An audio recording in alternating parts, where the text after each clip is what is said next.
Lucas capítulo 10, desde el versículo 25 al versículo 37. El título es El buen samaritano. Va a leer usted conmigo y con todo el entendimiento. Dice, y he aquí un intérprete de la ley se levantó y dijo para probarle, Maestro, ¿haciendo qué cosas heredaré la vida eterna? Él le dijo, ¿qué está escrito en la ley? ¿Cómo lees? Aquel respondiendo dijo, amarás al Señor tu Dios con todo tu corazón, con toda tu alma y con todas tus fuerzas y con toda tu mente, y a tu prójimo como a ti mismo. Y le dijo, bien has respondido, haz esto y vivirás. Pero él, queriendo justificarse a sí mismo, dijo a Jesús, ¿y quién es mi prójimo? Respondiendo Yeshua dijo, un hombre descendía de Jerusalén a Jericó y cayó en manos de ladrones, los cuales le despojaron e hiriéndole se fueron, dejándole medio muerto. Aconteció que descendió un sacerdote por aquel camino, y viéndole pasó de largo. Asimismo un levita, llegando cerca de aquel lugar y viéndole, pasó de largo. Pero un samaritano que iba de camino vino cerca de él y viéndole fue movido a misericordia. Y acercándose, vendó sus heridas, echándole aceite y vino, y poniéndole en su cabalgadura, lo llevó al mesón y cuidó de él. Otro día al partir sacó 2 denarios y los dio al mesonero y le dijo, cuídamele y todo lo que gastes de más yo te lo pagaré cuando regrese. ¿Quién pues de estos 3 te parece que fue el prójimo del que cayó en manos de los ladrones? Él dijo, el que usó de misericordia con él. Entonces Yeshua le dijo, ve y haz tú lo mismo. Amén. Esta mañana mientras estaba orando, no sé por qué, así, sin más ni más, se me vino a la mente una imagen de cuando empezamos la iglesia, del primer día en que empezamos la iglesia, el primer culto. Y lo que se me vino a la cabeza, hermanos, fue este púlpito, este altar. El púlpito ya ustedes saben que es el lugar, ¿no? Donde está el altar. Este altar que no estaba pintado así de blanco, este altar es prestado, este altar es de mi padre. Y se me vino el altar que estaba rústico, ¿no? En madera rústica. Entonces, una hermana muy querida ya no está con nosotros. Ella es muy ingeniosa, ella es decoradora, y entonces ella me dijo, yo le dije, ¿qué vamos a hacer con eso? Ya no tenemos tiempo, porque hermano, ¿para qué les cuento cómo fue el inicio de la iglesia? Eso fue unas correderas hasta raras, pero algo maravilloso que no podemos olvidar. Todo fue prestado, hermano, y no teníamos garzofilafio, no teníamos el ofrendario ese que se pasaba antes, entonces compramos un colador de los más grandes que encontramos, le quitamos la malla y le pusimos una tela, eso fue algo precioso. Bueno, pero entonces a ver, vino a mi mente cómo era el altar, ¿no? En ese momento, cómo era el púlpito en ese momento. Entonces la hermana vino y cogió un poco de velo, esos que hacen las cortinas, y ella le hizo como un moño, ¿no? Un moño. Haga de cuenta como el moño que se le hace aquí a las novias, ¿no? Entonces se lo puso aquí. Acá quedó el moño así bien bonito, como un repollo, así. ¿Sí? Y acá colgaba así el, el velo, ¿no? Entonces era como si fuera la cabeza de la novia, ¿cierto? Y esto no estaba, estos parales, no sé cómo decir, estas columnas no estaban, sino que también nos prestaron unas bases que eran de hierro, delgadito, y era así como torcidito, ¿no? Entonces las paticas venían, el tubo venía así enroscadito, y aquí había como una basecita para poner las flores.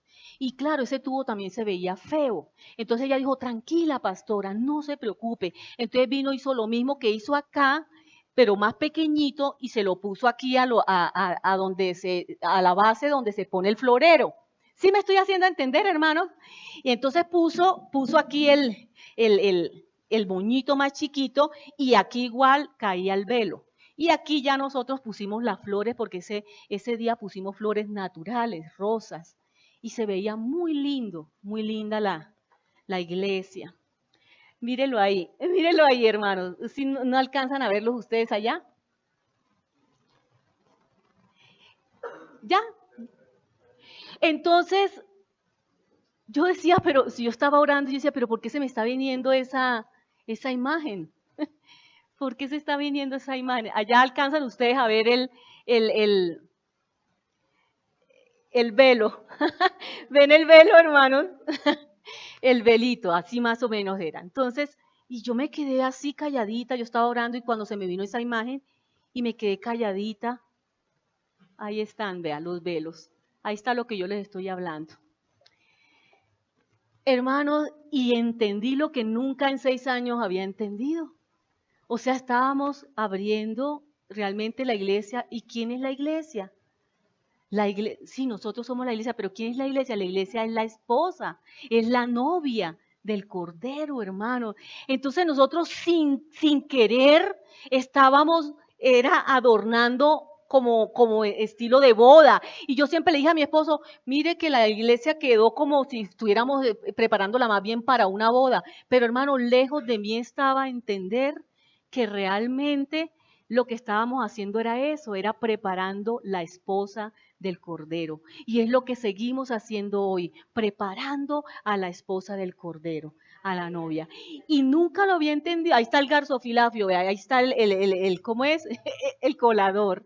Todo fue tan lindo, mis hermanos. Entonces, quería compartirles eso antes de entrar directamente a la palabra. Aquí está reunida la esposa del Cordero. Y nosotros sin querer y sin saberlo desde el principio, ¿cómo se dice? Lo sellamos de esa manera, sin querer, hermano. Hicimos todo como si fuera para una boda. Dios es maravilloso. Y lloré esta mañana, esta madrugada, mientras oraba, lloré tanto porque nunca había entendido eso, hermano. Tan maravilloso es el Señor que desen cuenta de algo, iglesia. Mírenlo, ahí está, hermano. Si lo alcanzan a ver, ahí está. Todas las cosas que ocurren a su alrededor, el Señor las usa para enseñarle a usted algo espiritual. Sino que nosotros en el momento no nos damos cuenta, sino que cuando pasan los años, mira, ahí está, qué precioso. Estábamos empezando la iglesia, la novia del Cordero. Entonces, hermanos, yo les dejo eso ahí para que ustedes entiendan que de verdad todo lo que pasa a nuestro alrededor, Dios nos da enseñanzas, sino que a veces estamos muy desapercibidos de muchas cosas. Y eso que les estoy contando me dio más fuerza y más fe y más ánimo para seguir adelante. Porque hermanos, no crean, a veces uno quiere tirar la toalla. A veces yo he querido tirar la toalla. A veces me he querido parar aquí y decirles, hermanos, hasta hoy les pastoreo. Sí, hermanos, nunca se los había confesado, pero hoy se los confieso. Entonces, el Señor con eso que me trajo esta mañana, que para mí fue rarísimo que me lo haya traído, me dio fuerzas nuevas para continuar en esta tarea que no es fácil, hermano, no es fácil. Ustedes no saben las luchas y las dificultades con las que un pastor vive, porque el enemigo no se queda quieto, él es mirando a ver cómo, porque él no va detrás del pastor ni de la pastora, él va detrás de la iglesia, de la novia del Cordero. ¿Bien? Bueno, hermano, ahora sí, vamos a entrar en la palabra.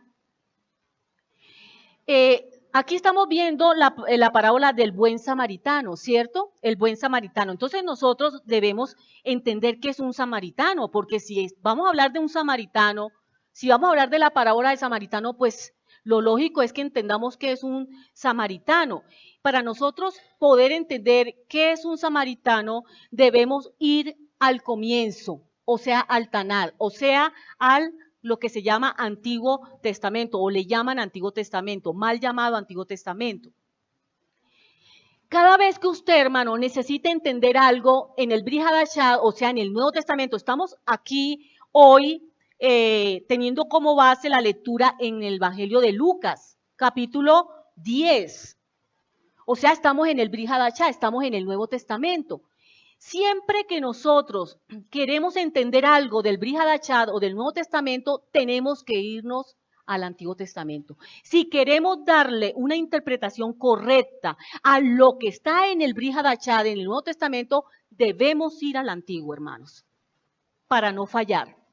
Entonces, nosotros vimos hasta hace poco nosotros estuvimos celebrando la fiesta del Chabot. ¿Se acuerdan, hermanos? Hace poco la celebramos.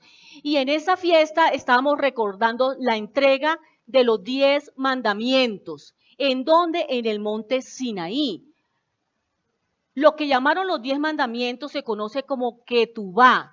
Ketubá, estoy recordando algo de la fiesta, Ketubá es el compromiso de boda, Ketubá es el desposorio, o sea que es el contrato matrimonial que se hizo allí. Acuérdense, hermanos, que el Señor sacó a través de Moisés, sacó a su pueblo de Egipto y ellos pasaron el Mar Rojo después de 3 días de haber pasado la Pascua y luego salen directo después de pasar el Mar Rojo, que es cuando se ahogan todos el ejército del faraón, ellos continúan su camino y llegan a el monte de Sinaí. Allí el Señor hace un pacto con ellos. El Señor les dice que Él quiere que sean su especial tesoro, que Él quiere que sean su novia, que Él quiere que sea Él quería que fueran su esposa, ¿sí? Y hace ese pacto con su novia y ellos aceptan. Entonces es cuando Él les da los 10 mandamientos o la que tú vas y es cuando se firma ese contrato matrimonial allí en el monte Sinaí. Y eso está estrechamente relacionado en el Brit Hadashah con lo que pasó en Hechos capítulo 2, que usted se acuerda que hablamos que fue derramado el Espíritu Santo y que hablaron en otras lenguas. ¿Se acuerdan de eso, verdad, hermanos? Bueno, entonces allá en el Sinaí fue el primer pacto, allá se selló el primer pacto en el Sinaí, con la que tú vas, con los 10 mandamientos. Acá en Hechos capítulo 2 estamos viendo que se está sellando el nuevo pacto. O mal llamado nuevo pacto, porque realmente es el mismo pacto renovado. O sea, es una renovación del pacto. ¿Por qué se hizo la renovación del pacto? Porque allá en el primer pacto, en el Sinaí, la esposa, la novia, el especial tesoro, invalidó el pacto. Fueron infieles, cometieron iniquidad y cometieron pecado, porque ellos quebrantaron el primer mandamiento, que es que no tendrás dioses ajenos. Entonces ustedes ya saben que ellos se hicieron el becerro de oro, ahí quebrantaron ese mandamiento contra Dios y además de eso fueron adúlteros. Bueno, entonces, a partir de ese momento, hermanos, a partir de ese momento en que se hace ese pacto en el monte Sinaí con esa novia, a partir de ese momento, todo lo que usted encuentre, escuche, todo lo que usted encuentre en la palabra de Dios tiene que ver con ese novio, tiene que ver con esa novia y con ese pacto. ¿Me hice entender? Todo a partir de ese momento que se firmó allá, la que tú vas, que el Señor dio su palabra, la escribió en tablas de piedra, desde ese momento en adelante, todo lo que usted encuentre se está hablando sobre ese pacto, sobre esa novia y sobre ese novio. Y la invalidación de ese pacto. Ese pacto, recuerde que era perpetuo, era eterno, porque la palabra de Dios es eterna. Dios no miente. El hombre es el que miente, la palabra del hombre es la que es circunstancial, pero Dios no. Lo que Dios dice, promete. Entonces, Él hizo un pacto eterno. ¿Quién falló? La novia. Él dice, aunque ustedes sean infieles, yo permanezco fiel. Ese pacto fue eterno. Entonces, ya nosotros vemos que Él renueva ese pacto, nuevamente lo renueva cuando viene el Ruach HaKodesh, ¿sí? Después de que Él resucita y asciende, viene el Ruach HaKodesh. Ese pacto o esa renovación de ese pacto se hizo con la sangre preciosa del Cordero de Dios y con el sello poderoso del Espíritu Santo. Bueno, para no entrar en detalles, sino ya entrar a la predicación de ahorita, estoy en una introducción, en algún momento del tiempo, esa nación se dividió en dos. Usted ya ha escuchado aquí predicaciones sobre eso. Entonces, por eso no voy a entrar en tanto detalle. Se dividió en dos, se dividió en la casa del norte y la casa del sur. La casa del norte fueron 10 tribus, la casa del sur fueron 2 tribus. La casa del sur se la llevó cautiva Nabucodonosor 70 años, pero esa casa vuelve. Después de 70 años ellos regresan a Jerusalén. Como pueblo de Dios no perdieron su identidad, ellos no abandonaron la Torá. Usted ya ha escuchado eso acá. Pero el reino del norte, o sea, las 10 tribus, esos no volvieron, quedaron esparcidas por todas las naciones y jamás volvieron. O sea, ellos perdieron su identidad como pueblo de Elohim. Eso es lo que se llama Goyín, o naciones, o pueblos. Bueno, todo el mensaje de Yeshua en el Brit Hadashah y todo el mensaje que hay de los apóstoles en el Brit Hadashah está hablando de esto. Está hablando de que el Señor va a volver a unir esas dos casas. Ese es el mensaje de restauración. Que el Señor volverá, esa nación que se dividió en dos casas, el Señor la va a volver a unir de nuevo. Ese es el mensaje que hay. Para corroborar, mire ahí en pantalla, Mateo 15, 24. Mire lo que dice el Señor Yeshua. ¿A qué vino Él? A restaurar la casa. Dice, ¿alguien puede leerlo fuerte? Respondiendo dijo, no soy enviado sino a las ovejas perdidas de la casa de Israel. Yeshua estaba diciendo, yo vine fue a buscar a esas ovejas que nunca regresaron, a esas que se perdieron entre las naciones. Miremos Juan 10, 16 en pantalla, dice, también tengo otras ovejas que no son de este redil. Aquellas también debo traer y oirán mi voz y habrá un rebaño y un pastor. ¿Qué está diciendo Yeshua? Vengo a restaurar. Esa es mi función, esa es mi tarea, esa es mi misión. Venir otra vez a restaurar las dos casas. Y vemos en Juan 11, 51 y 52. Ahí está, cuando ya Yeshua lo estaban juzgando. Mire lo que dijo. Esto no lo dijo por sí mismo, sino que como era el sumo sacerdote aquel año, profetizó que Yeshua había de morir por la nación. ¿Por cuál nación? Por la nación de Israel. Por la nación de Israel. Y dice el siguiente, y no solamente por la nación, sino también para congregar en uno a los hijos de Dios que están dispersos. A los hijos de Dios que están dispersos, o sea, por la casa que nunca volvió. Estamos corroborando cuál es el mensaje que trajo Yeshua, nuestro Señor y Salvador. Y todo lo que usted lea, hermano, ¿por qué estoy haciendo este preámbulo, esta introducción? Para que usted entienda que todo lo que usted empiece a leer en el Brit Hadashah, en el Nuevo Testamento, tiene que ver con esto. Todo. Y la parábola que usted va hoy a estudiar conmigo tiene que ver con todo esto que yo les estoy diciendo hoy. Usted quizás, antes de conocer todo lo que estamos conociendo hoy, usted escudriñaba o leía la parábola del buen samaritano y de pronto usted no entendía lo que hoy va a entender, como yo no entendía lo que hoy les voy a explicar. Bendito sea el Señor porque nos ha abierto nuestros ojos. Entonces, ahora sí vamos a entrar en la parábola. Dice que es la parábola del buen samaritano. Empecemos mirando quiénes eran los samaritanos, ¿sí? Para poder entender más. ¿Quiénes eran los samaritanos? Eran pues habitantes de ¿dónde? De Samaria, ¿cierto? Samaria, samaritanos. Y Samaria quedaba en la mitad de Judea y de Galilea, o sea, estaba Judea, Samaria y en el norte Galilea. Quedaba esa región ahí. Y Samaria era el centro del reino de Israel.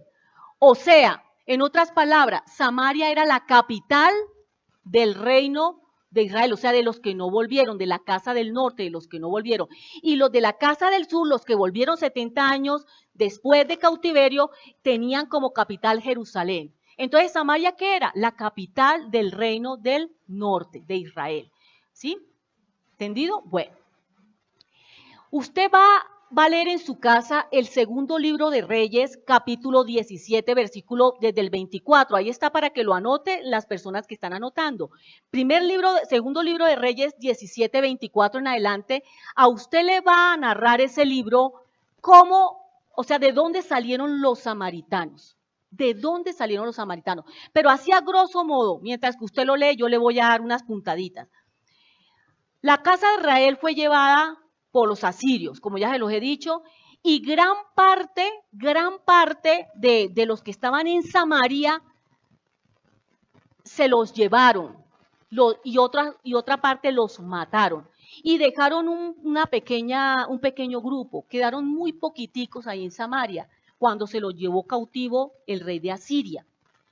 Resulta que como él se los lleva y además matan a muchísima gente, Entonces, él trae gente de muchas partes. Usted lo va a leer en su casa y se va a dar cuenta que el rey de Asiria trajo muchísima gente de un lado, de otro, de una región, de allá, de la otra, y repoblaron a Samaria.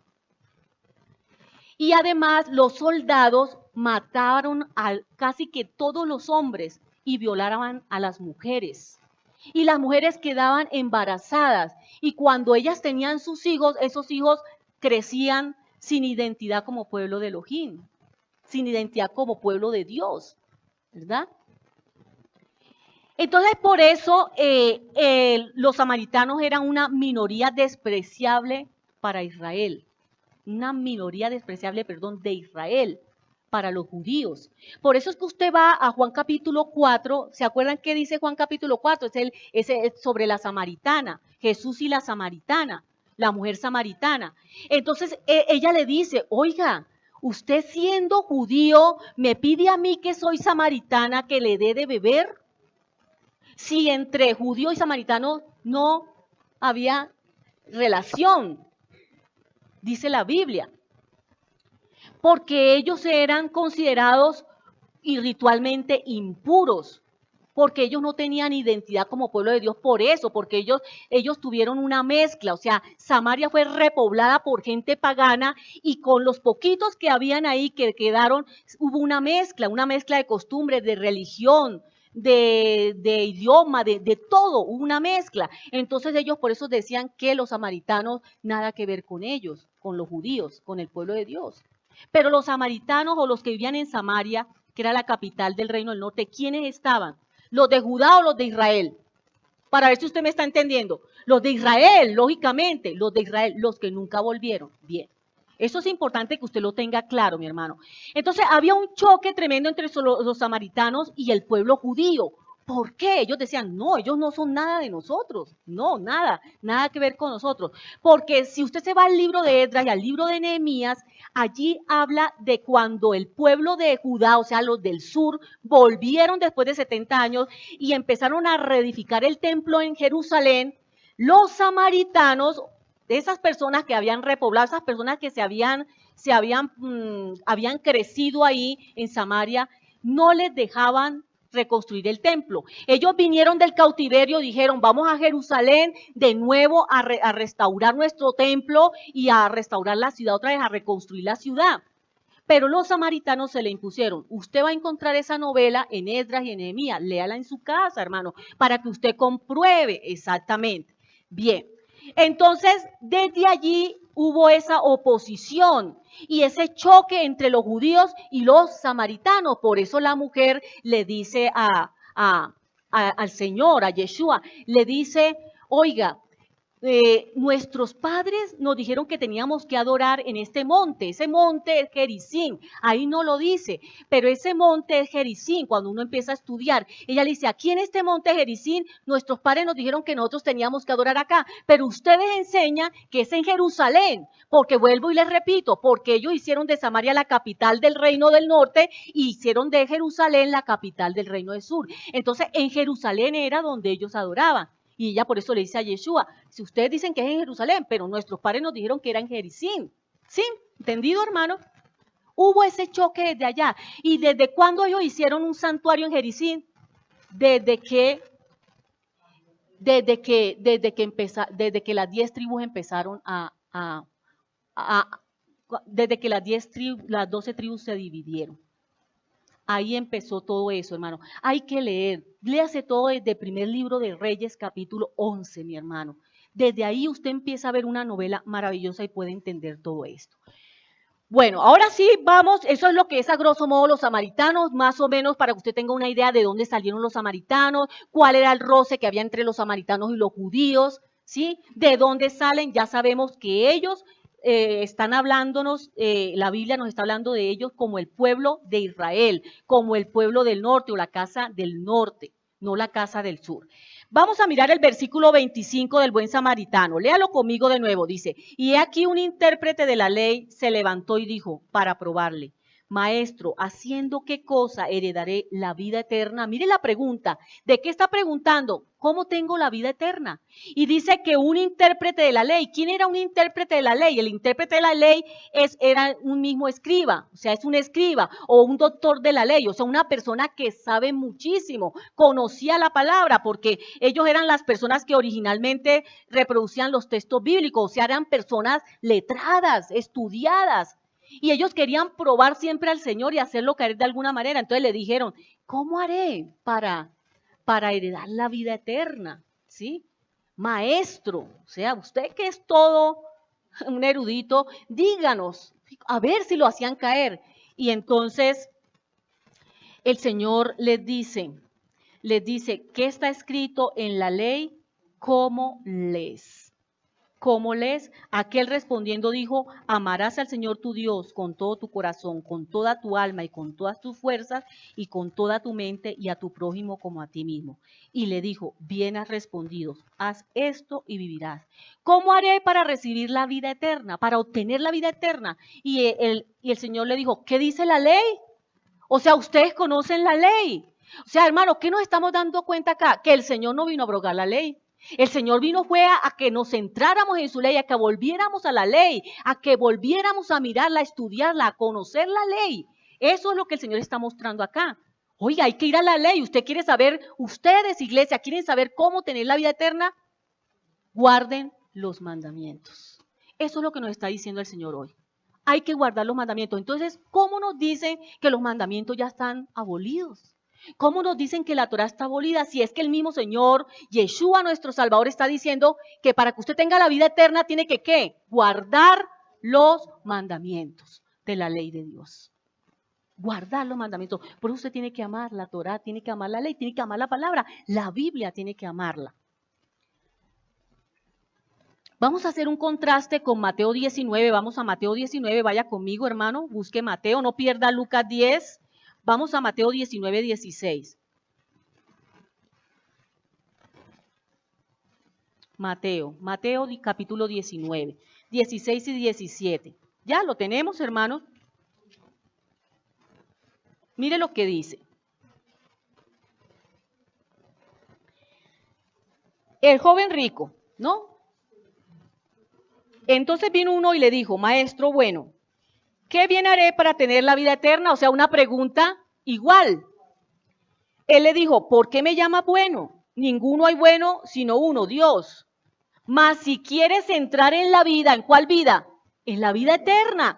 Si quieres entrar en la vida, guarda los mandamientos. Entonces, ¿qué nos está corroborando la palabra? Que hay que guardar los mandamientos porque hay una vida eterna. Juan 3:16 dijo el Señor. Se me olvidó. Juan 3:16 dice, porque de tal manera amó Dios al mundo que dio a su Hijo unigénito para que todo aquel que en él cree no se pierda, o sea, se salve, mas tenga vida eterna. Entonces, mire, hermano, entendamos esto. Yeshua es el camino para la salvación. Él dijo, yo soy el camino, la verdad, la vida, y nadie va al Padre sino por mí.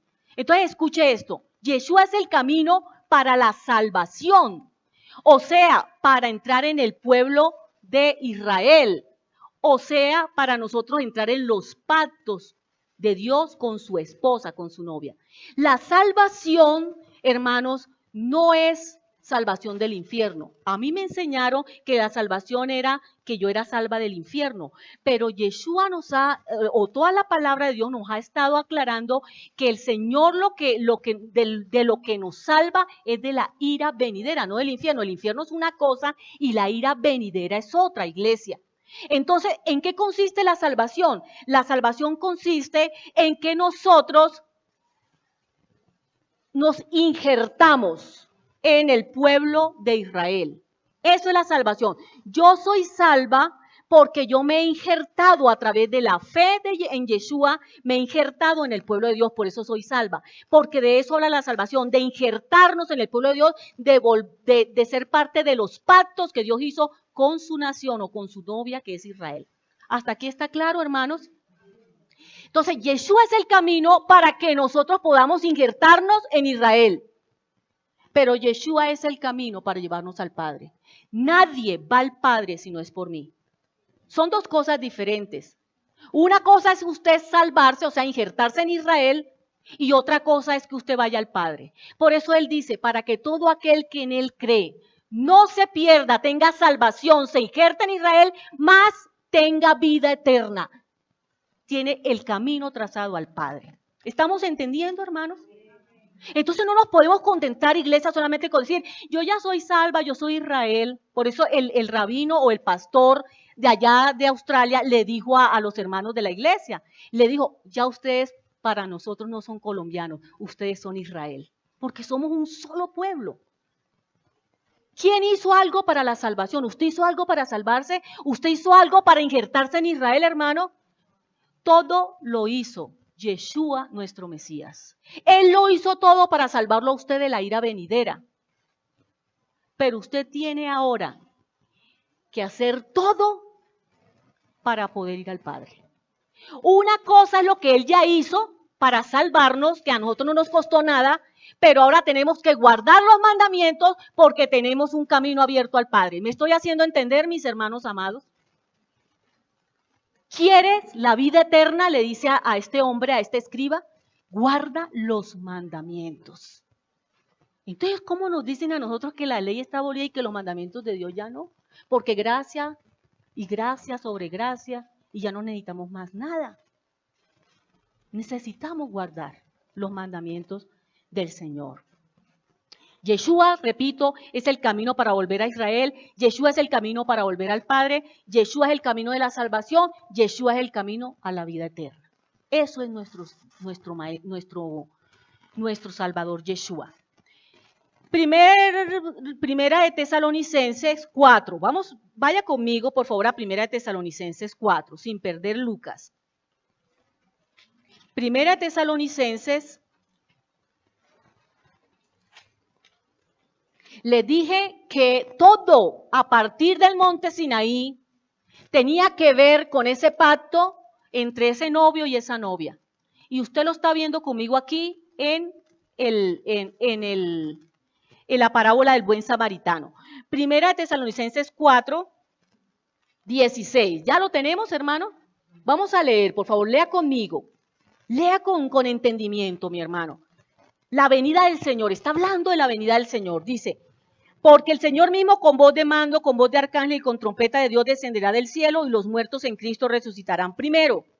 Luego nosotros, los que vivimos, los que hayamos quedado, seremos arrebatados juntamente con ellos en las nubes para recibir al Señor en el aire. Y así estaremos siempre con el Señor. Por tanto, alentaos los unos a los otros con estas palabras. Pero acerca de los tiempos y de las ocasiones no tenéis necesidad, hermanos, de que yo os escriba. Porque vosotros sabéis perfectamente que el día del Señor vendrá así como ladrón en la noche. Nadie sabe realmente el día.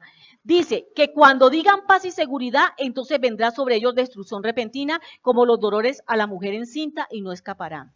Mas vosotros, hermanos, no estáis en tinieblas. Nos está diciendo el Señor, ustedes no están en tinieblas, ustedes tienen mi luz, para que aquel día os sorprenda como ladrón. O sea, no nos tiene que sorprender, tenemos la luz, estamos entendiendo, estamos conociendo, para que no nos sorprenda aquel día. Y dice, porque todos vosotros sois hijos de luz e hijos del día, no somos de la noche ni de las tinieblas. Por tanto, no durmamos como los demás, sino velemos y seamos sobrios. Pues los que duermen de noche duermen y los que se embriagan de noche se embriagan, pero nosotros que somos del día seamos sobrios, habiéndonos vestido con la coraza de fe y de amor y con la esperanza de salvación como yelmo. Porque no nos ha puesto Dios para ira. No nos ha puesto Dios para ira, Él ya nos salvó de la ira, hermanos. Ya nos salvó al introducirnos o a estar nosotros ahora dentro del olivo verde.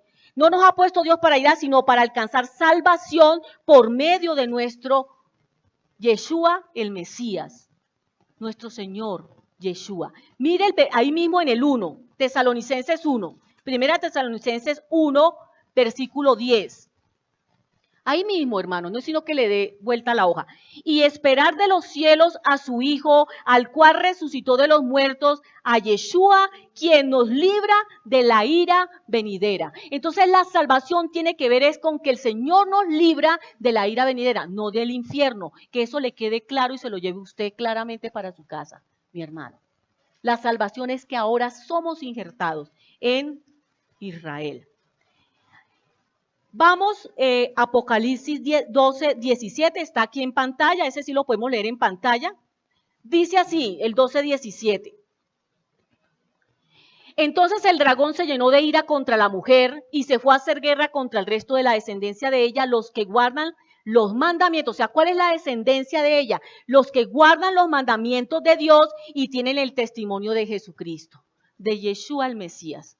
Está hablando de dos cosas ahí. Está hablando de los mandamientos de Dios, está hablando de la Torá, de los mandamientos, y está hablando del testimonio de Yeshua. Vamos a mirar ahora 14:12, Apocalipsis 14:12, dice, aquí está la paciencia de los santos. ¿Quiénes son los santos? Los que guardan los mandamientos de Dios y la fe de Yeshua. Dos cosas diferentes, mi hermano. Estamos hablando de los mandamientos y estamos hablando de la fe en Yeshua, del testimonio de Yeshua. En Hechos capítulo 1, antes de que viniera el día de Shavuot, viniera el Espíritu Santo en el día de Shavuot, el Señor les dice en Hechos capítulo 1:8, recibiréis poder cuando haya venido sobre vosotros el Espíritu Santo. Y me seréis testigos en Jerusalén, en Judea, en Samaria y hasta lo último de la tierra. El Señor estaba anticipándoles que ese derramamiento del Ruach HaKodesh era para que ellos recibieran poder para poder testificar. Y ahí, y en el anterior, en Apocalipsis 12:17 dice, guardarán los mandamientos de Dios, dice al final, y tienen el testimonio de Yeshua el Mesías. El Señor nos ha dado el Ruach HaKodesh, ¿para qué, hermano? Para que lo tengamos ahí guardado, para que tengamos ese poder guardado, para que tengamos esa palabra que fue puesta en nuestra mente y nuestro corazón guardada. Es para que la llevemos y demos testimonio. Demos testimonio. O sea, hermano, el Señor dice que nosotros debemos ir a dar testimonio de Él, de quién es Él, qué hizo Él, cuál fue su obra y para qué su obra. Que le hablemos a la gente de toda esa misión de restauración que hizo la muerte y la resurrección de nuestro Mesías. Él quiere que vayamos a testificar, pero a medida que vamos andando, testificando de Yeshua, de su obra y de lo que Él es y de lo que Él hizo, nosotros vayamos también guardando el camino. O sea, que vayamos a testificar para traerlos al camino de la salvación y al camino del Padre, de la vida eterna, pero mientras que nosotros vamos andando, testificando para traerlos al camino, tenemos que ir guardando nuestro camino. ¿Y cómo guardamos nosotros? Con los mandamientos de Dios. Guardamos nuestro camino para ir al Padre. ¿Usted me está entendiendo, hermano? Tenemos que testificar de Yeshua. Pero a la medida que vamos testificando, hermano, esa es la tarea. Usted tiene que ir guardando su camino. Una cosa es que usted testifique acá para traerla al camino y otra cosa es que usted vaya guardando usted mismo también ese camino. Porque acuérdese, hermano, que no solamente es que usted entre, sea salvo, entre a ser injertado en Israel, sino que usted vaya al Padre. Acuérdese, hermano, que son dos cosas totalmente diferentes. Vamos a otro versículo aquí dentro del texto base, en el buen samaritano, la parábola, dice el versículo 29. Pero él, queriendo justificarse a sí mismo, dijo a Yeshua, ¿y quién es mi prójimo? O sea, seguía con la intención de ¿qué? De hacerlo caer, de hacerlo caer. Ah, usted quiere la vida eterna, ame a Dios y ame a su prójimo como a usted mismo. Eso fue lo que le dijo el Señor. Pero entonces ahora le dice, bueno, ¿y quién es mi prójimo? Listo, ya entendí, tengo que guardar los mandamientos, pero bueno, ¿y quién es mi prójimo? A nosotros nos enseñaron que el prójimo era que la persona que estaba más cerca de nosotros, ¿verdad? Ese es nuestro prójimo, nuestro próximo. los que están a nuestro alrededor. Pero mire lo que dice la palabra, hermanos, lo que dice la Biblia, la Torá de Dios, lo que dice acerca de lo que es el prójimo. Y esto es clave para que usted entienda la parábola. ¿Quién es el prójimo, iglesia? Vamos a la Biblia, vamos a la palabra de Dios. Miremos, por favor, Levítico, vamos a leer Levítico 19, 18.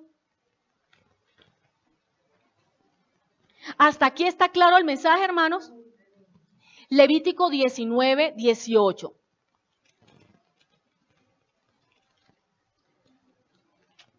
Dice así la palabra. No te vengarás ni guardarás rencor a los hijos de tu pueblo, sino amarás a tu prójimo como a ti mismo, yo Jehová. No te vengarás ni guardarás rencor a los hijos de tu pueblo. ¿De cuál pueblo está hablando ahí? De Israel.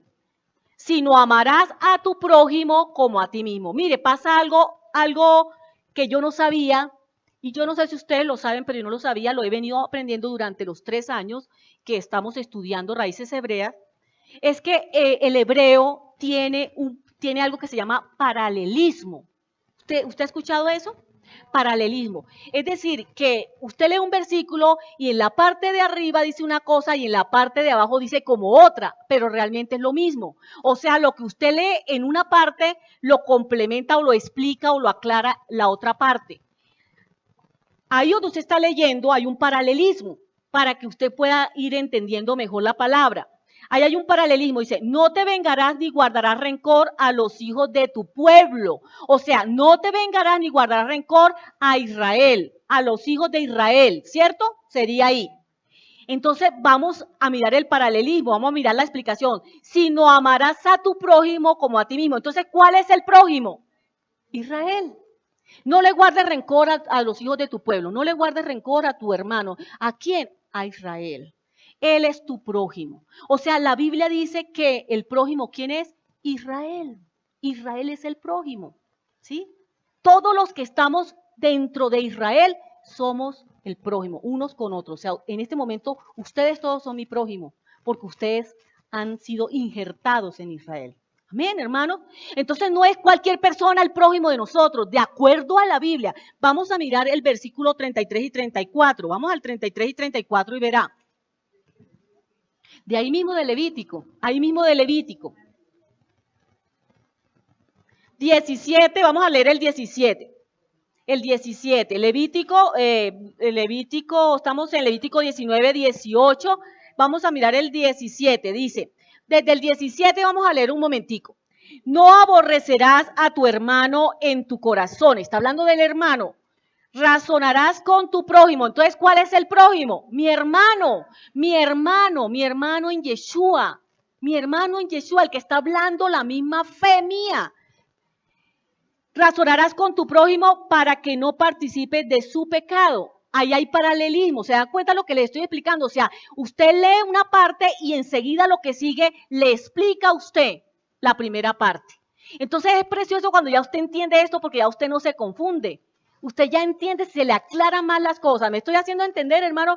Ahora sí, no te vengarás ni guardarás rencor a los hijos de tu pueblo. Entonces, los hijos de mi pueblo, ¿quiénes son? Mis hermanos, porque ya me lo dijo el versículo 17. Y dice, si no amarás a tu prójimo, entonces son mis hermanos, mi prójimo son mis hermanos y mi pueblo, ese es mi prójimo, o sea, Israel. Ahora sí vamos al 33 y 34, de ahí mismo. Dice, cuando el extranjero morare con vosotros en vuestra tierra, no le oprimáis. Como a un natural de vosotros tendréis al extranjero que mora entre vosotros y lo amarás como a ti mismo. O sea, como el prójimo, lo amarás como el prójimo, como tu hermano, como parte de tu pueblo, aunque sea extranjero, lo vas a amar. Dice, porque extranjero fuiste en la tierra de Egipto, yo Jehová vuestro Dios.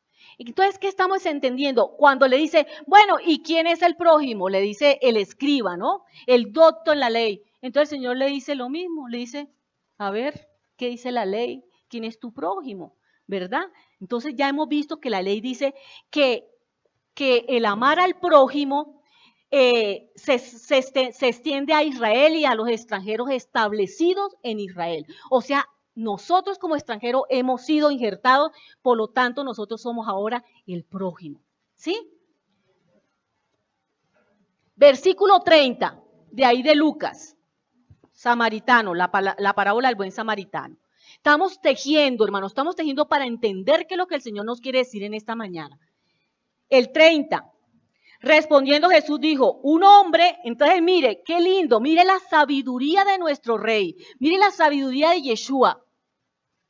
Él no le dijo, vamos a ver, la primera vez le dijo, ¿qué dice la ley? ¿Qué está escrito qué está escrito en la ley? Ahorita le dice, usted me quiere escorchar, pues ahora te voy a corchar a ti. La sabiduría del Señor y viene y es cuando le narra la parábola. Para que él mismo entienda quién es su prójimo. Para que él mismo entienda quién es su prójimo. Mire la sabiduría que hay en esta parábola, hermano. Mire, dice el Señor en el 30. Respondiendo Jesús dijo, un hombre descendía de Jerusalén a Jericó y cayó en manos de ladrones, los cuales le despojaron e hiriéndole se fueron dejándolo medio muerto. Cayó en manos de ladrones y lo dejaron medio muerto, o sea, ya casi que sin vida lo dejaron, ¿sí? De Jerusalén a Jericó hay lugares desiertos que son notorios por los frecuentes asaltos de bandidos a viajeros. O sea, es un lugar tan desierto que a toda hora atracan, asaltan a las personas, las roban y los dejan medio muertos. Este hombre estaba así, en esa condición. Entonces, mire lo que simboliza o tipifica Jerusalén. Dice que descendió de Jerusalén a Jericó. Vamos a Isaías 2:3. Mire en pantalla, Isaías 2:3. Dice, y vendrán muchos pueblos y dirán, venid y subamos al monte de Jehová, a la casa del Dios de Jacob. Aquí hay otro paralelismo. Y nos enseñará sus caminos y caminaremos por su senda, porque de Sión saldrá la ley y de Jerusalén la palabra de Jehová. Otro paralelismo para que usted entienda más. Dice, vendrán muchos pueblos y dirán, venid, subamos al monte de Jehová. ¿Cuál es el monte de Jehová? ¿Cuál es el monte de Jehová? Acá lo dice. Y la casa de Dios. Entonces, ¿cuál es el monte de Jehová? Dice uno, y ¿cuál es la casa de Dios? ¿Verdad? Aquí no lo aclaran, dice, y caminaremos por sus sendas, porque de Sión saldrá la ley, o sea, el monte de Jehová es el monte de Sión. Usted ha leído eso en la Biblia, ¿verdad? Que hablan del monte de Sión, entonces ya nos aclara, el paralelismo nos aclara. Dice, el monte de Jehová es el monte de Sión, saldrá la ley y de Jerusalén la palabra de Jehová. ¿Cuál es la casa del Dios de Jacob? Jerusalén. Si nos damos cuenta cómo es el paralelismo, hermano, para que cuando usted empiece a leer la Biblia, allá en el Antiguo Pacto o en el Tanaj, usted entienda que todo el Tanaj está lleno de paralelismo. Todo le aclara, una cosa le aclara a la otra. Entonces, ¿qué está diciendo ahí? Que el hombre descendió de Jerusalén, ¿a dónde? A Jericó. A Jericó. Entonces, quiere decir que él salió de la casa de Dios, del monte de Jehová, del monte de Sión. Quiere decir que dejó ¿qué? La palabra, porque dice que de Sión, del monte de Jehová, del monte de Sión, saldrá la ley, saldrá la palabra de Dios, y de Jerusalén la palabra de Jehová. Entonces, ¿qué está diciendo? Descendió, se fue de Jerusalén, dejó la palabra, dejó la palabra. Dejó la palabra. ¿Por qué el Señor les estaría diciendo esto? Mire, hermanos, acuérdese que ya lo hemos visto aquí, pero vuelvo y lo repito y vuelvo y lo repito. Los del norte que nunca volvieron dejaron la palabra, ¿cierto? Dejaron la palabra. Ellos se mezclaron con todo el mundo, perdieron su identidad de hijos de Dios, abandonaron la Torá. ¿Quiénes fueron los que no abandonaron la Torá? Los que estaban ahí con Yeshua en ese momento, los judíos, la casa del sur. Ellos volvieron después de 70 años. Ellos tenían la palabra. Entonces yo les pregunto a ustedes, háganse la pregunta. Bueno, cuando el Señor les estaba diciendo de ese hombre que se vino y descendió de Jerusalén a Jericó, les estaría hablando de quién, de los del norte o de los del sur. Uno dice los del norte porque fueron los que dejaron la palabra. Estaba hablando de los del sur. Y ya le voy a explicar por qué. Mire la sabiduría de Yeshua. El Señor Yeshua les dijo, ¿ustedes quieren saber quién es el prójimo? Ahorita verá. Ustedes son ese hombre que dejaron, que salieron del monte de Jehová y dejaron la palabra de Jehová. Ustedes son ese hombre. ¿Por qué? No son los del norte como ustedes lo están pensando. Son ustedes mismos. ¿En qué momento hemos dejado? De pronto pensaron ellos. La palabra, ¿en qué momento la hemos dejado? Porque pusieron mandamientos de hombres y doctrinas de hombres por encima de mi Torá. En ese momento están dejando o no están dejando la Torá. Por supuesto, hermano, por eso él les decía, este pueblo de labios me honra, pero su corazón está lejos de mí, porque ponen como doctrina, o sea, como palabra de Dios, mandamientos de hombres. Eso les decía él. Entonces, cuando él les da esta parábola, él les estaba diciendo, mire, ustedes son ese varón que están dejando, que han dejado mi palabra, la ley de Dios, por poner por encima todos los mandamientos de ustedes. ¿Y sabe qué hace el enemigo, hermanos? Cuando nosotros dejamos la palabra de Dios, nos deja medio muertos, casi muertos. O sea, hermanos, ustedes no han visto las personas que han estado en las iglesias liderando, que se han bautizado, que han sido tremendos líderes en la iglesia y ahora en el mundo. Ustedes no han visto, yo tengo muchos testimonios de personas así. ¿Cómo está su vida ahorita? Medio muertos, por no decir que están muertos. Están medio muertos porque algo hablan de Dios todavía. Dice el Señor, si ustedes han conocido es mejor que no vuelvan atrás, porque el que vuelve atrás es como el perro que vuelve a su vómito y la puerca a revolcarse en el cieno. Entonces el Señor está diciendo, ustedes creen que están llevando mi palabra como es, pero ustedes lo que han hecho es abandonando mi palabra, por eso ustedes son sepulcros blanqueados. ¿No les dijo así? Miremos Mateo capítulo 23, 27, está en pantalla. Allá está mi hermano. Dice, ay de vosotros escribas y fariseos, porque este doctor de la ley era de los fariseos. Dice, hipócritas, porque sois semejantes a sepulcros blanqueados que por fuera la verdad se muestran hermosos, mas por dentro están llenos de huesos, de muertos y de toda inmundicia. Qué tremendo, hermano, qué insulto tan tremendo. Señor, con esta parábola le está diciendo, ustedes son esos sepulcros blanqueados, ustedes son ese hombre que está ahí medio muerto, porque ustedes han dejado mi palabra. Ustedes han descendido del monte de Jehová, del monte de Sión, y han dejado la ley de Jerusalén.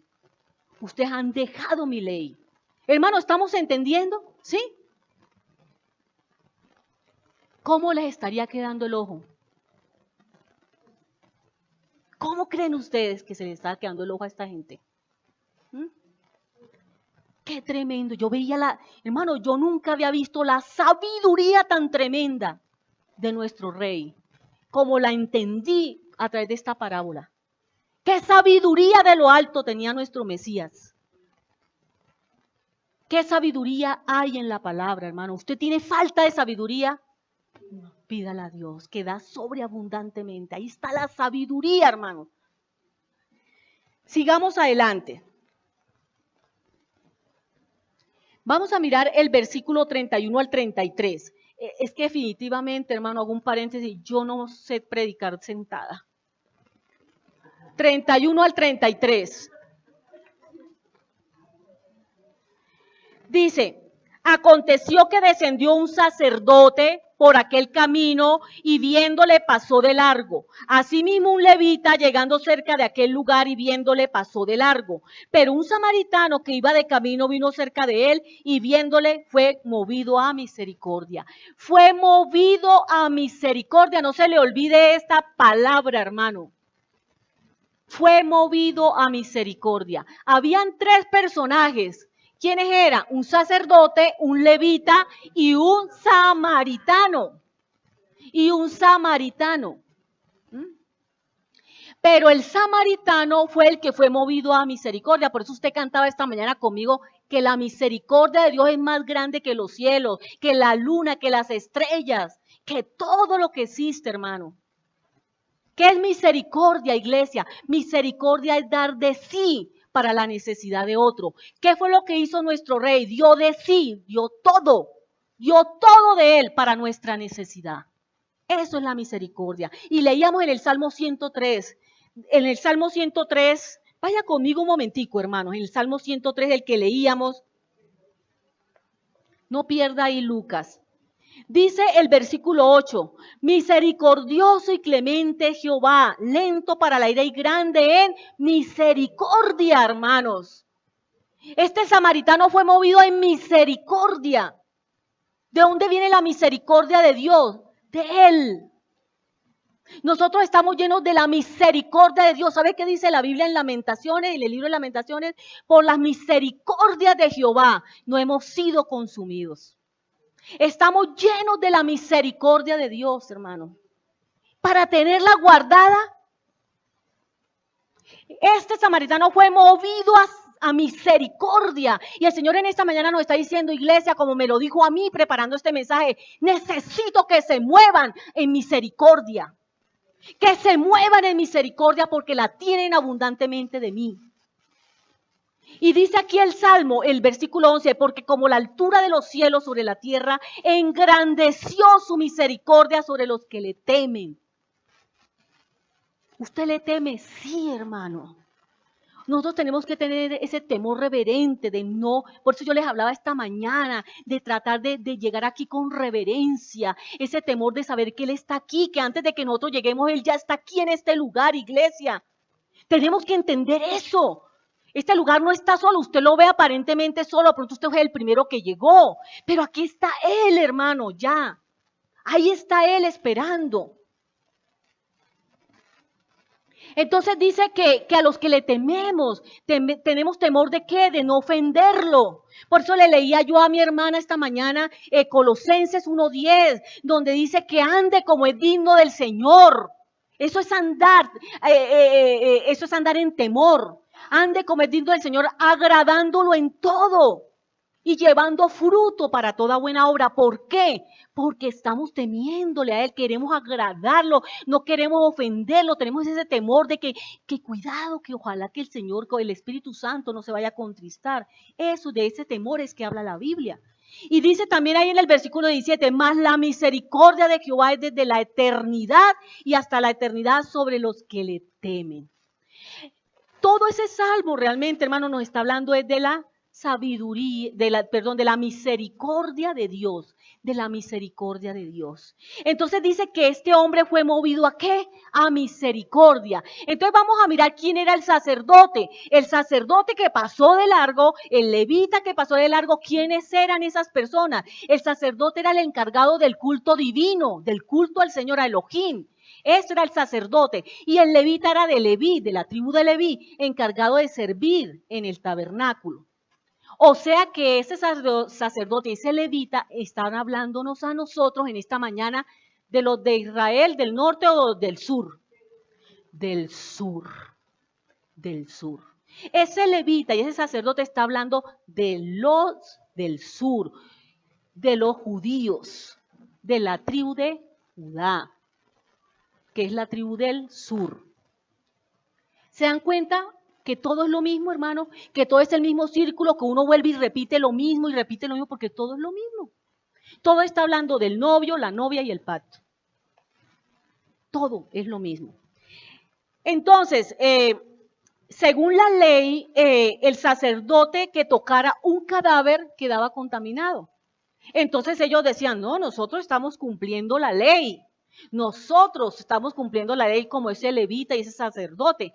Porque la ley dice que el que toque el cadáver queda contaminado, no puede hacer absolutamente nada para el Señor. Miremos Levítico, vaya conmigo a Levítico 21 del 1 al 4 para que corroboremos esto.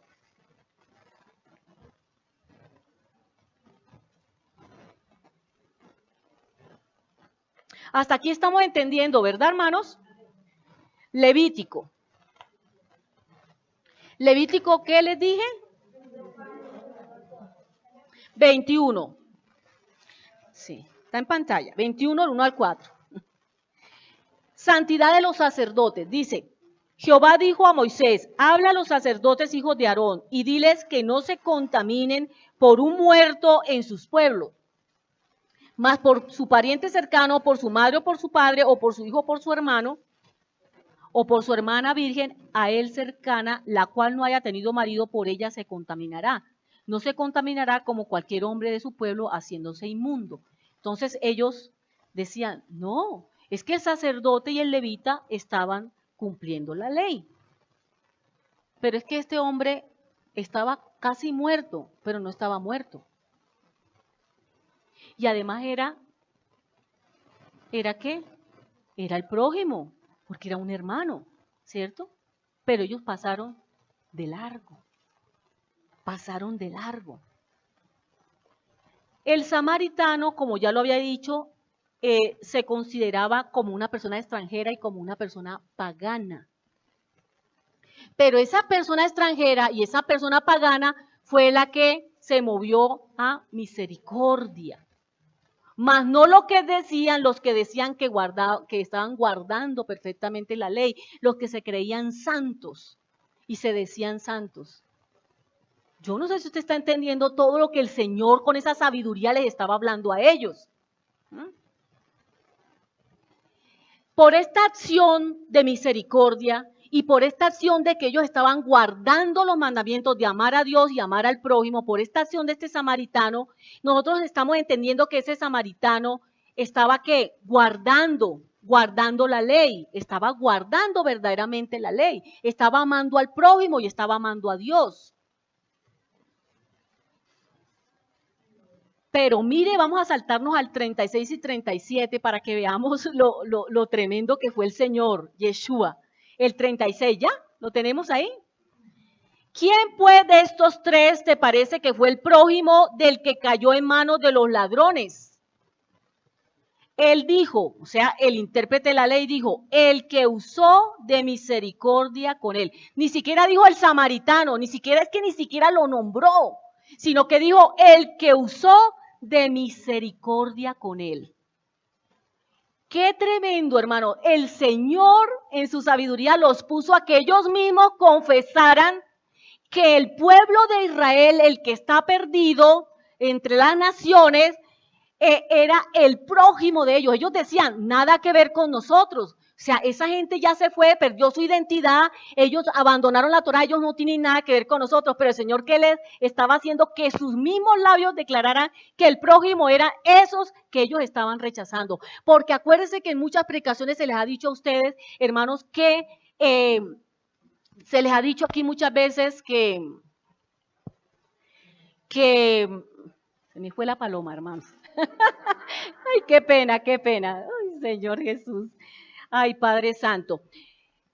Que ellos se habían apropiado, ya me llegó, que ellos se habían apropiado de la salvación. Los judíos, los del sur, se habían apropiado. Ellos decían, nosotros somos los verdaderos israelitas. Nosotros los judíos somos los verdaderos israelitas porque nosotros fuimos los que volvimos y ellos no volvieron. Ellos se quedaron esparcidos. Nosotros tenemos la Torá de Dios. Nosotros somos el verdadero pueblo de Dios por sangre. Ellos ya nada que ver. Y el Señor les dice, así es la cosa.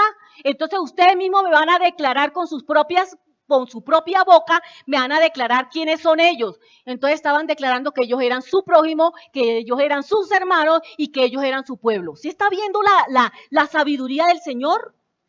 Ellos mismos, es que ni siquiera fue el Señor el que le... Bueno, ¿y quién es mi prójimo? El intérprete, ¿no? Con la sabiduría. Bueno, ¿y quién es mi prójimo? Yeshua. ¿Quién es mi prójimo? El Señor le dijo, usted mismo va a decir quién es su prójimo. Y los puso y dice, vuelvo y les leo. ¿Quién pues de estos tres te parece que fue el prójimo que cayó en manos de los ladrones?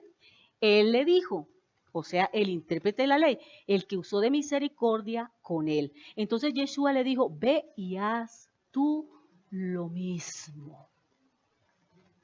Le dijo, el prójimo y tus hermanos y tu pueblo son ellos todavía, son parte de ustedes. Ellos todavía son parte del pueblo de Elohim. Ellos todavía tienen los mismos derechos que tienen ustedes. A través de mi sacrificio, y a través de mi sangre, ellos siguen siendo hijos de Elohim, hermanos de ustedes y son su prójimo. ¿Se acuerda que leímos quién era el prójimo en la ley? ¿Se acuerda que leímos el paralelismo? Que el prójimo era Israel. Entonces él estaba diciendo que ese samaritano estaba simbolizando a ese pueblo que ellos decían nada que ver con nosotros. ¿Usted está entendiendo, mi hermano? ¿Sí? Pastor, ¿sí? Estoy haciendo entender. Es que yo veo caritas así como... Y a mí esto me ha parecido maravilloso, hermano. Precioso. Lo que ustedes están desechando, yo lo estoy restaurando. A eso vine, a eso fue que vine. Por eso no tenemos que hacer acepción de personas. Eso es lo que el Señor les estaba diciendo. Vamos más adelante. 34, versículo 34 de Lucas 10. Y acercándose vendó sus heridas y echándoles aceite y vino y poniéndole en su cabalgadura lo llevó al mesón y cuidó de él. ¿Quién hizo eso? El samaritano. El samaritano fue el que hizo eso. Dice que vendó sus heridas y le echó aceite y vino. ¿De qué habla el aceite y de qué habla el vino? El aceite habla de la unción, hace referencia a la unción, al Ruach HaKodesh, al Espíritu Santo. Y el vino hace referencia a la sangre del Mesías, a la sangre de Yeshua. Y esos dos elementos, vino y aceite, está hablando de el pacto renovado o lo que llaman nuevo pacto.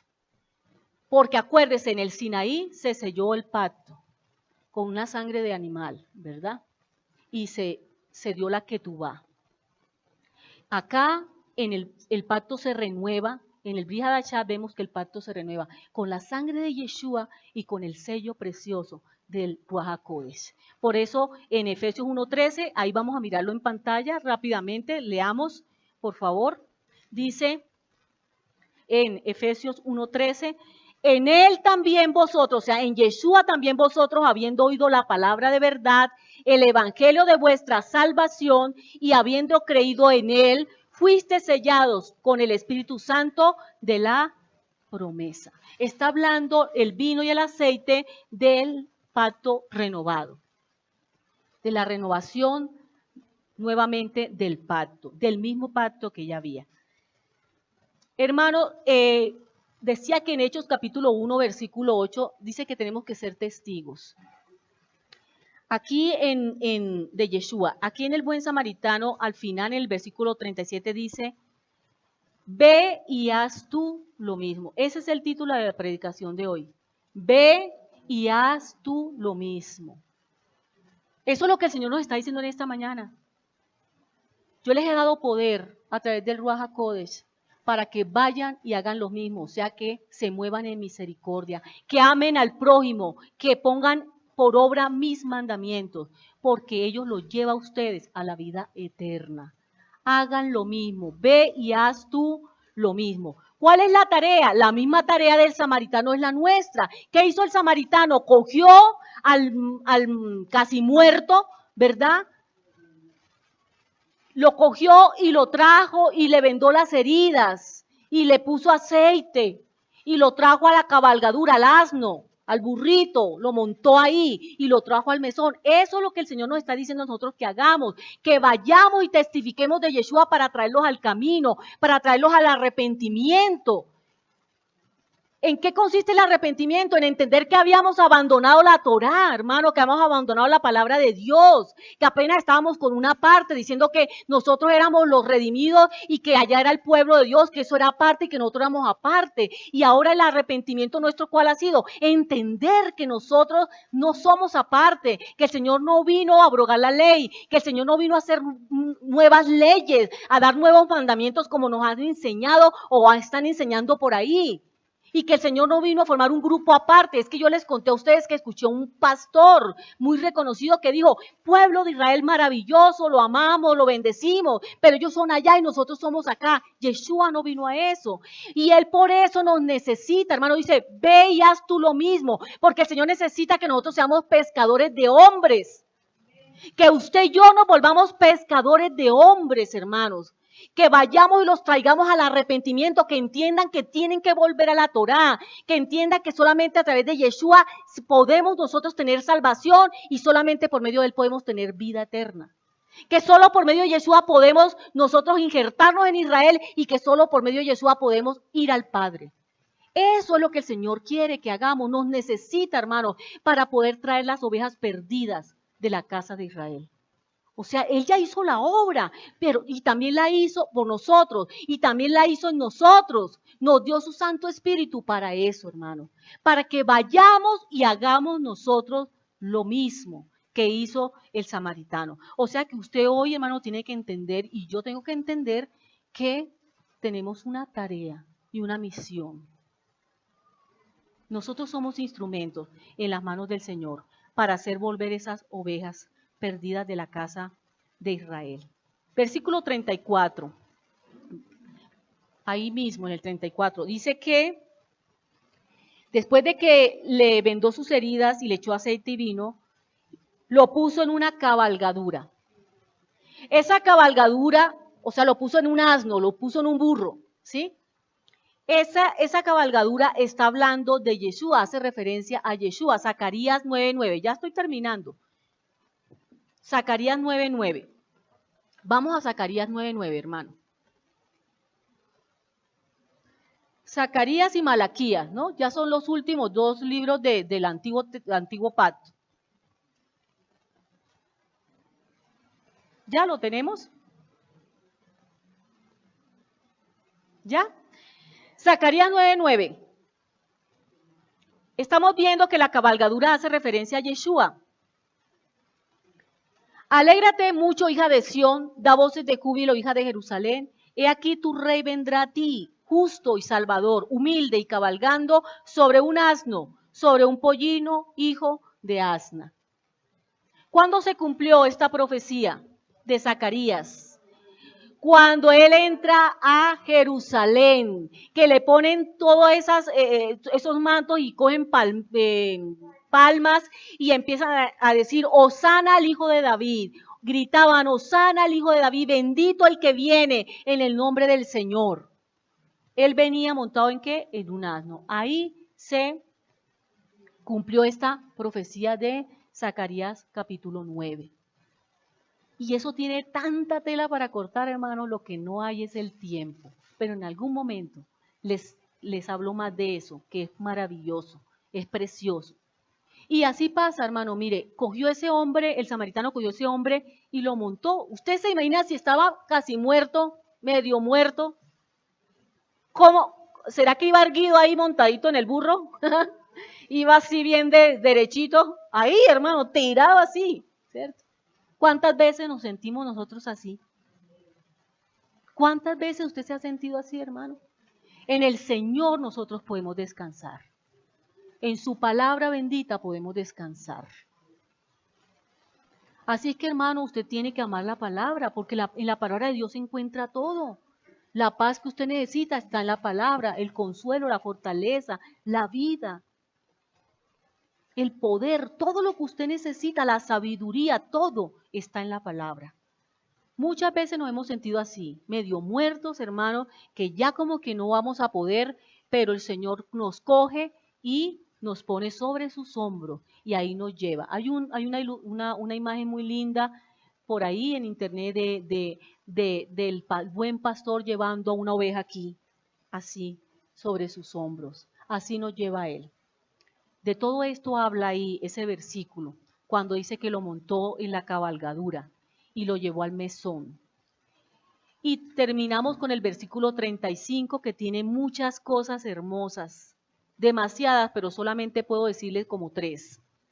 El versículo 35, de ahí de Lucas capítulo 10,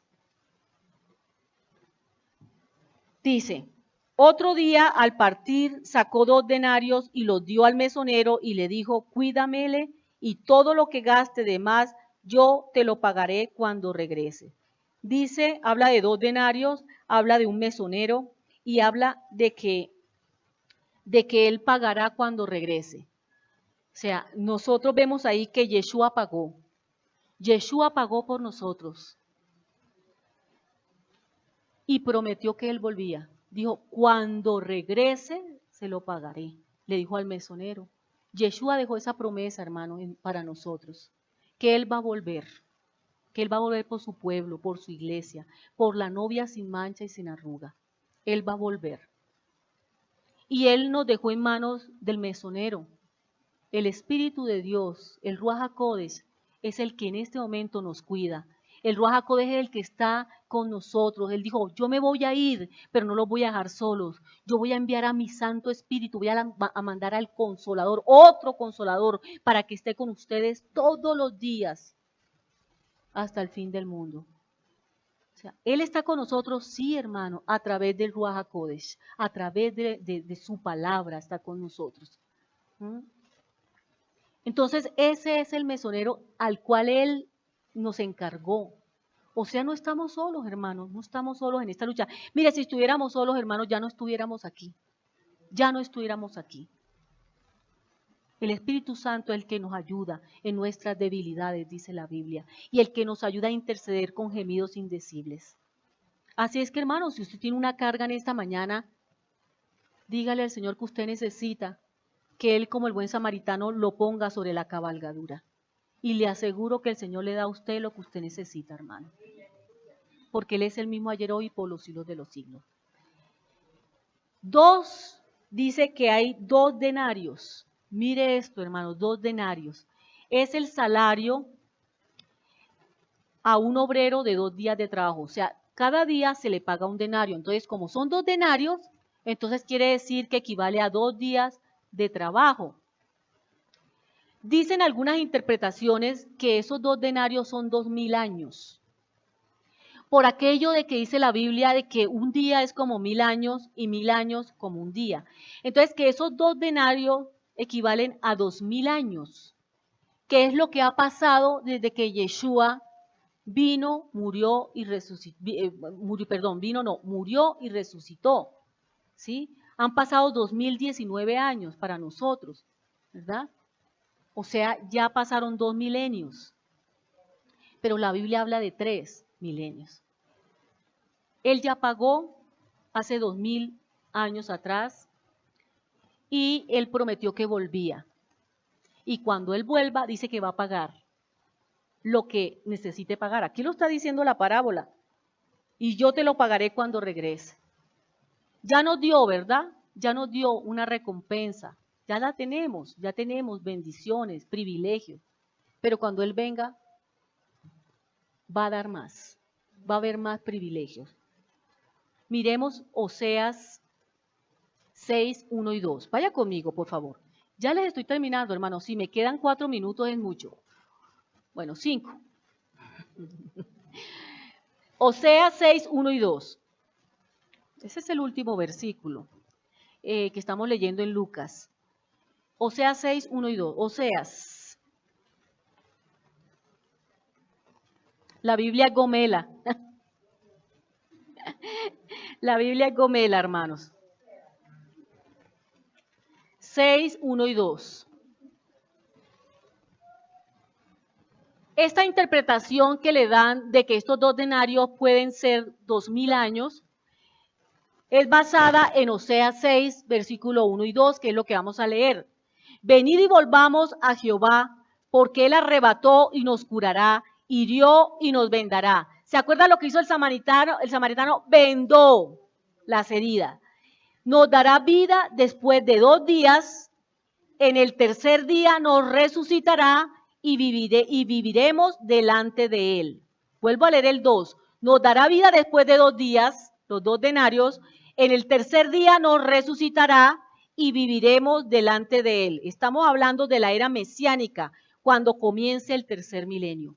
Por eso le dan esa interpretación a estos 2 denarios ahí, que es muy posible que sean los 2000 años que ya han pasado desde que Él vino aquí a la tierra, murió y resucitó. Vamos a Zacarías 9:12.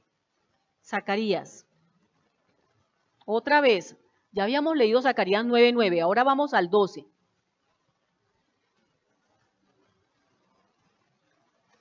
¿Ya? ¿Lo tenemos? Volveos a la fortaleza, oh prisioneros de esperanza. Hoy también os anuncio que os restauraré el doble.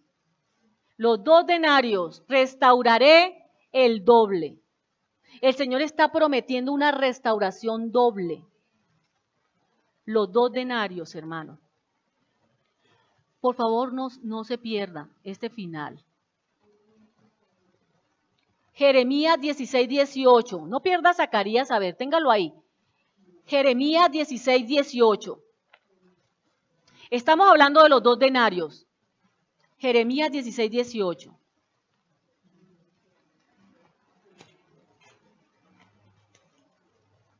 Dice,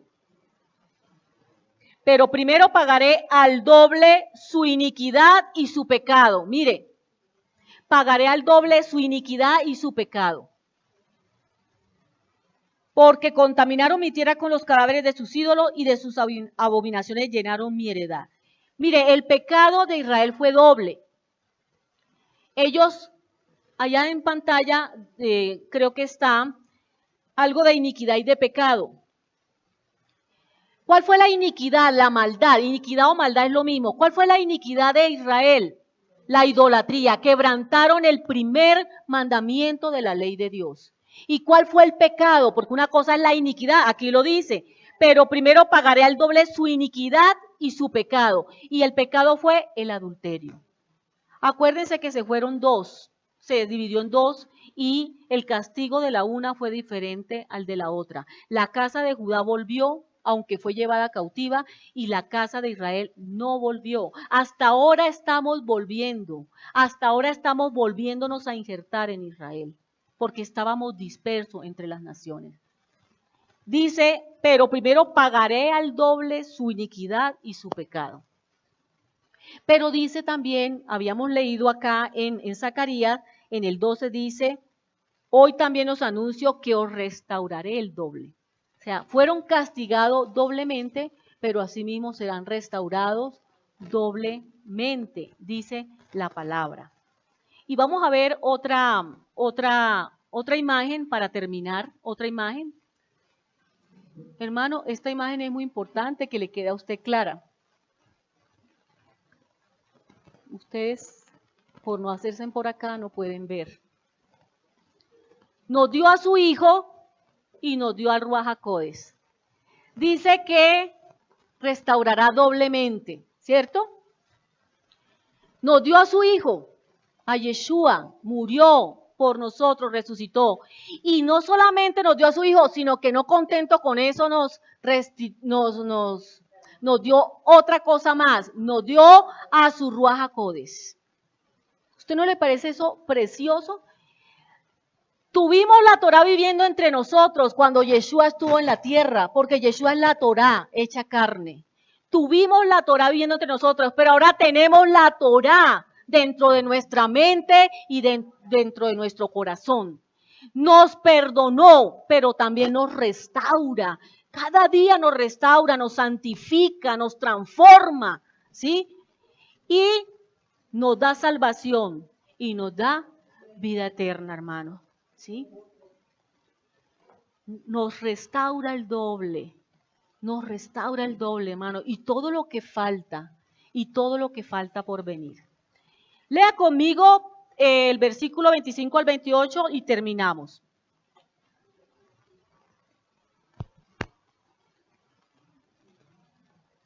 Dos denarios.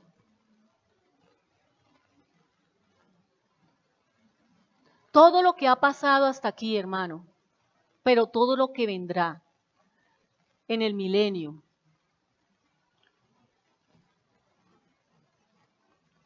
Versículo 25 al 28, léalo conmigo, hermano, para orar. Versículo 25 al 28. Y aquí, léalo conmigo, por favor. Y aquí un intérprete de la ley se levantó y dijo para probarle, Maestro, ¿haciendo qué cosa heredaré la vida eterna? Él le dijo, ¿qué está escrito en la ley? ¿Cómo lees? Aquel respondiendo dijo, amarás al Señor tu Dios con todo tu corazón, con toda tu alma y con toda tu fuerza y con toda tu mente y a tu prójimo como a ti mismo. Y le dijo, bien has respondido, haz esto y vivirás. O sea que, hermano, llamar y sanar a la casa de Israel es nuestra garantía de vida eterna. Escúchelo. Llamar a la casa de Israel, llamarla al camino y sanarla, vendarle las heridas, echarle vino y aceite y traerla al mesón, es la garantía de la vida eterna, de acuerdo a la parábola que estamos estudiando hoy. Yeshua hizo lo mismo del samaritano por todos nosotros. Así es que Él nos manda a que nosotros hagamos lo mismo. Vuelvo y repito el título de la predicación.